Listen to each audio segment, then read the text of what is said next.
Welcome students. This session is for BA second year English Literature paper second, that is prose and fiction. In this paper you have a short story by William Faulkner, A Rose for Emily.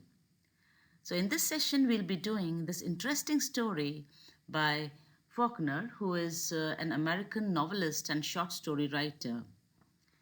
Faulkner was born on September 25th, 1897, and he died July 6th, 1962. Before we start this interesting story by Faulkner, let's have a look at his life and works. Faulkner was an American writer and Nobel Prize laureate from Oxford, Mississippi. Faulkner wrote novels, short stories, screenplays, poetry, essays, and a play. He is primarily known for his novels and short stories set in a fictional Yoknapatwa. Faulkner is one of the most celebrated writers in American literature generally and Southern literature specifically. So he's quite a renowned writer of American literature, especially Southern literature. Though his work was published as early as 1919 and largely during the 1920s and 1930s, Faulkner renown reached its peak upon the publication of Malcolm Cowley's The Portable Faulkner and his 1949 Nobel Prize in Literature, making him the only Mississippi-born Nobel winner. So he got Nobel Prize in Literature in 1949. Two of his works, A Fable and his last novel, The Rivers, each won Pulitzer Prize for fiction. His short story, A Rose for Emily, and this story you have in your course, which we will be doing in this session, was his first story published in major magazine, The Forum, but received little attention from the public. So in the beginning, this story did not get much attention from people. After revisions and issues, it gained popularity and is now considered one of his best. Faulkner was known for his experimental style with meticulous attention to diction and cadence. So you're going to come across his style of writing when we read this story of Faulkner. In contrast to the minimalist understatement of his contemporary Ernest Hemingway, so this famous writer, Ernest Hemingway, was his contemporary. Faulkner made frequent use of stream of consciousness in his writing and wrote often highly emotional, subtle, cerebral, complex, and sometimes gothic and grotesque stories of wide variety of characters. So here also the character of Emily, you're going to see that's quite different and written in a very complex and subtle way. So this is the introduction of his life and works. Before we start with the text of the story, let me introduce you to what this story Rose for Emily is about. Faulkner's most famous, most popular, and most anthologized short story, A Rose for Emily, evokes the terms Southern Gothic and Grotesque, two types of literature in which the general tone is one of gloom, terror, and understated violence. So this story, it's typical of its area, that is Southern Gothic and Grotesque, and you can see that there's a tone of sadness, there is terror and violence in this story. The story is Faulkner's best example of these forms because it contains unimaginably dark images.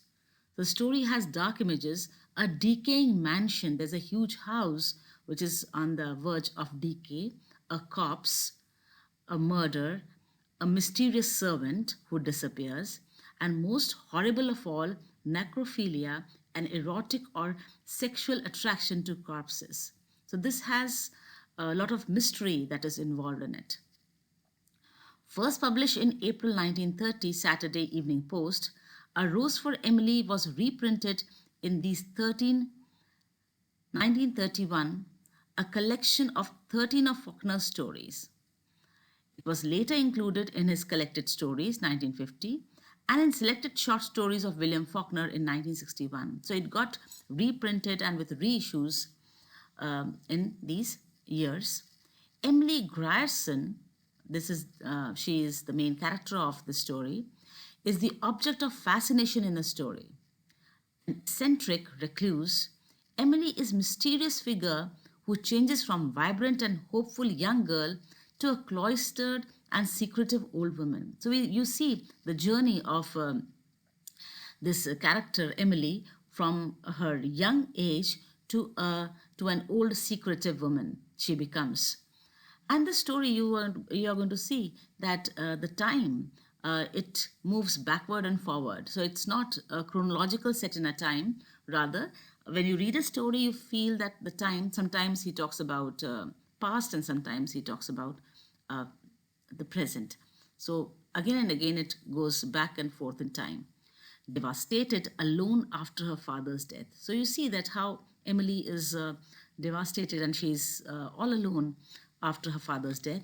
She's an object of pity for the townspeople and the people of the town where she lives. They pity her because she is all alone.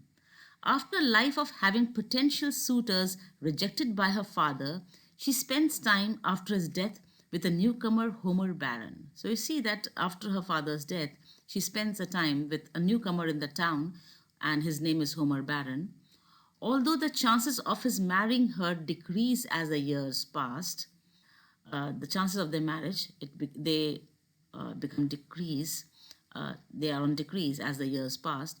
Bloated and pallid in her later years, you see Emily bloated and pale in her later years.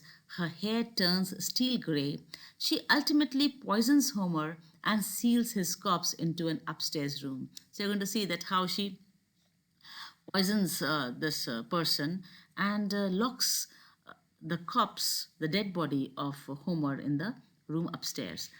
But how the story goes about and what happens exactly, we're going to see when we read the text of this story. Let's start with the text of this story. When Miss Emily Grierson died, our whole town went to her funeral. So, writer begins the story right from the death of Emily Grierson. The men, through a sort of respectful affection for a fallen monument, the women mostly out of curiosity to see the inside of her house. So men came to pay respect on her death because she was uh, like a fallen monument. That means she represented a particular age of her time, and out of respect, men attended her funeral. The women were all curious to see the inside of this famous house of Grierson's, which no one save an old man servant, a combined gardener and cook, had seen it in last 10 years. So in the past 10 years, no one went inside the house, neither no one came out. Only there was one old man servant who was gardener as well as cook of that Grierson's house, and only he used to go in and out of this house. So, out of curiosity, women came to see this house of Miss Emily after her death. It was a big squarish frame house that had once been white, decorated with cupolas and spires and scrolled balconies in the heavily lightsome style of the 70s. So here he describes house which was huge and it had a lot of spires and domes and balconies in a style of 70s, set on what had once been our most select street. And once upon a time, this house was on the choicest street of that town. But as time passes, the garages and cotton gins had encroached and obliterated even the august names of that neighborhood. So here he gives us the change, the writer gives us the change that this house represented a sort of tradition, and the other houses, they were removed, and instead of those houses, the garages were built, and the even the august name, the renowned names of that town, they were removed, they were forgotten, and the whole neighborhood of this house has changed with the passage of time. Only Miss Emily's house was left. So, as a representative of the tradition or past, only Emily House was left. Lot of the other houses and the surroundings, they were all changed, lifting its stubborn and coquettish decay above the cotton wagons and gasoline pumps, an eyesore among eyesores. So you can see that because the surrounding of Miss Emily House is changed, so Miss Emily House is absolutely unsuitable to the locality now because it's all surrounded by cotton wagons and gasoline pumps. And one can also say that these cotton wagons and gasoline pumps do not suit Miss Emily's house. So you can say that they both, the surroundings and the house, were in contrast with each other. The surroundings are depicting the change, and Miss Emily House is like an old tradition which is there, an eyesore among the eyesores. And now Miss Emily had gone to join the representatives of those august names, where they lay in cedar bemused symmetry among the ranked and anonymous graves of Union Confederate soldiers who fell at the Battle of Jefferson. So now Miss Emily has died. And she also has joined the graves of those renowned names. And he here describes that cemetery, that graveyard, which is covered in the cedar trees. And her grave is also among the anonymous graves of those soldiers who died in the Battle of Jefferson. So Miss Emily has also joined now the region of dead people. Alive, Miss Emily had been a tradition. So now her story again goes back in time when Miss Emily was alive. She has been a tradition, a duty, and a care, a sort of hereditary obligation upon the town. So the whole town used to feel obliged for this famous family, and she has been part of that tradition dating from that day in 1894 when Colonel Sartoris, the mayor who fathered the edict that no Negro women should appear on streets without an apron, remitted her taxes. So here he talks about the time in 1894 when Colonel Sartoris was mayor of that town, and he had this order in the city that no Negro woman is going to appear on the streets without wearing an apron. He was the person who remitted, who cancelled all the taxes of Miss Emily. The dispensation dating from the death of her father on into perpetuity. So this order was made by this Colonel Sartoris right from the time when Miss Emily's father died, and he said that this is going. Emily won't pay any taxes onto perpetuity. That means forever. She is not going to pay any tax to this town. Not that Miss Emily would have accepted charity. It's not done because of charity towards Miss Emily, nor she would have accepted this charity from this mayor. Colonel Sartoris invented an involved uh, tale to the effect that Miss Emily's father had loaned money to the town. So, just in order to make Miss Emily accept this offer of not giving taxes, Colonel Sartoris makes a story that Miss Emily's father has given a lot of money to the town, which the town, as a matter of business, preferred this way of repaying. That as a business, town is repaying Miss Emily in this manner. That town is allowing Miss Emily not to pay any taxes in future. Only a man of Colonel Sartoris' generation and thought could have invented it, and only women could have believed it. And here he, in a touch of humor, says that a person from Colonel Sartoris' generation can only invent such an idea that Miss Emily father has given loan to the town, and only a woman like Miss Emily can believe it. Otherwise, this story is absolutely unbelievable. When the next generation, with its more modern ideas, became mayors and aldermen, this arrangement created some little dissatisfaction. But when the time changed and the, the town saw new generation which had modern ideas, and there were more people of new ideas and who became mayor and alderman. Alderman is again a post under mayor. This arrangement created some little dissatisfaction. People were dissatisfied with this story and they felt that Miss Emily should also pay taxes to the town. On the first of the year, they mailed her a tax notice. So, in the beginning, she was given a tax notice. February came and there was no reply. But as the time was moving ahead, Miss Emily did not reply to that tax notice.